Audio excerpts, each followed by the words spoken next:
धनतेरस पूजा के त्योहार से जुड़ी कई किंवदंतियां हैं। कुछ लोकप्रिय कहानियां हैं। धन्वंतरि की कथा। भगवान धन्वंतरि को आयुर्वेद का जनक माना जाता है।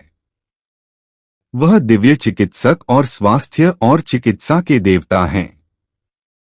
भगवान धन्वंतरि पहली बार महान समुद्र मंथन के दौरान जीवन का अमृत लेकर प्रकट हुए थे।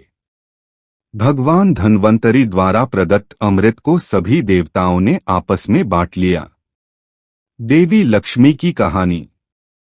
किंवदंतियों के अनुसार देवी लक्ष्मी ने एक बार भगवान विष्णु के साथ पृथ्वी की यात्रा पर जाने पर जोर दिया था।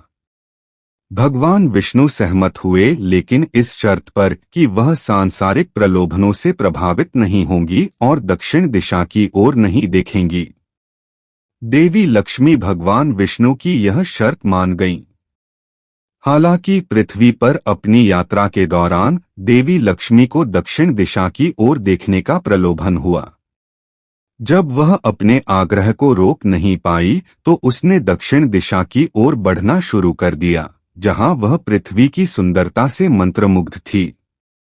जब भगवान विष्णु ने देखा कि देवी लक्ष्मी ने अपनी प्रतिज्ञा तोड़ दी है, तो वे क्रोधित हो गए और उन्हें 12 वर्षों तक अपने खेत में एक गरीब किसान की सेवा करने के लिए कहा। देवी लक्ष्मी के आगमन से गरीब किसान रातों रात समृद्ध हो गया।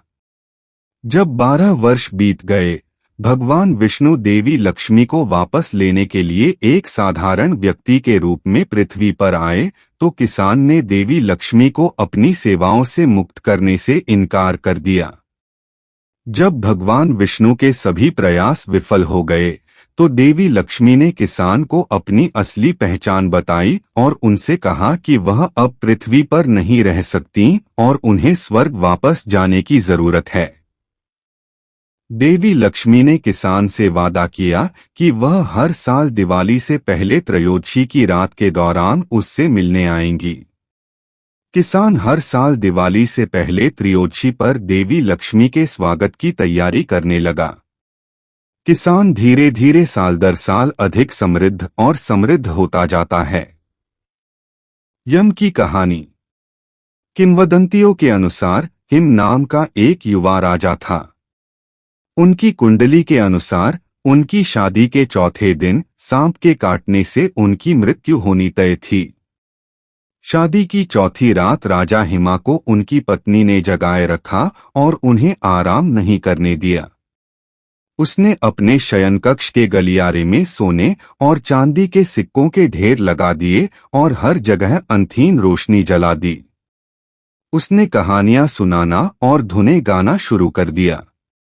जब मृत्यु के देवता यमराज सर्प के रूप में आए, तो प्रकाश की चमक से उनकी आंखें चौंधिया गईं और वे राजा के कक्ष में प्रवेश करने में सक्षम नहीं थे। इसलिए वह सिक्कों के पहाड़ पर चढ़ गया और पूरी रात मधुर धुनें सुनता रहा। जैसे ही रात ने भोर का मार्ग प्रशस्त किया, भगवान यम के पास जाने के अलावा कोई विकल्प नहीं था और राजा हिमा की जान उनकी समर्पित पत्नी ने बचाई। उस समय से धनतेरस का यह दिन यमदीप दान के दिन के रूप में जाना जाने लगा और पूरी रात रोशनी जलती रही।